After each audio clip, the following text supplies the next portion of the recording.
Impulsive noise is defined by its explosive onset and extreme brevity, manifesting as a sharp, high-intensity acoustic spike from sources like firecrackers, pile drivers, punch presses, or gunshots.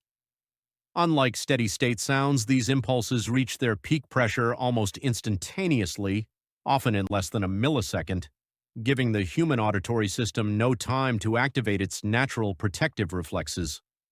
This abruptness triggers an involuntary startle response, a biological jolt that causes significantly higher levels of psychological annoyance and physiological stress than continuous noise.